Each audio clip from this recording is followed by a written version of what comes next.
দেশের রাজনৈতিক পট পরিবর্তনের পরপরই বাংলাদেশ সফরে আসার কথা ছিল নিউজিল্যান্ড এ দলের।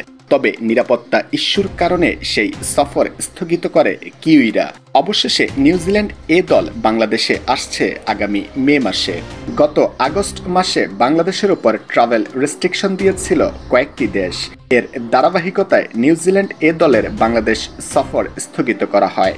লাল ও সাদা বলে পৃথক দুই সিরিজ খেলতে সেপ্টেম্বরের শেষাংশে বাংলাদেশ সফরে আসার কথা ছিল কিউইদের। 2024 সালের 28 সেপ্টেম্বর বাংলাদেশে পা রেখে চট্টগ্রামের জহুর আহমেদ চৌধুরী ও কক্সবাজারের শেখ কামাল আন্তর্জাতিক ক্রিকেট স্টেডিয়ামে দুটি 4 দিনের ম্যাচ ও 3টি একদিনের ম্যাচ খেলার কথা ছিল নিউজিল্যান্ড এ দলের।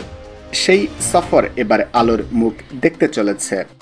যদিও সফরে কোন ফরম্যাটের কয়টি ম্যাচ খেলবে কিউইরা তা এখনও জানা যায়নি। তবে আগের সূচির মতোই একদিনের ও 4 দিনের ম্যাচ থাকছে। এই সফরের নিশ্চয়তার জন্য নিউজিল্যান্ড ক্রিকেটের 2 জন পরিদর্শক বাংলাদেশে এসে এখানকার পরিস্থিতি ও আয়োজন দেখে গিয়েছেন। তাদের সন্তুষ্টির ভিত্তিতেই আলোর মুখ দেখতে যাচ্ছে বাংলাদেশ এ দল ও নিউজিল্যান্ড এ দলের মধ্যকার এই সিরিজ।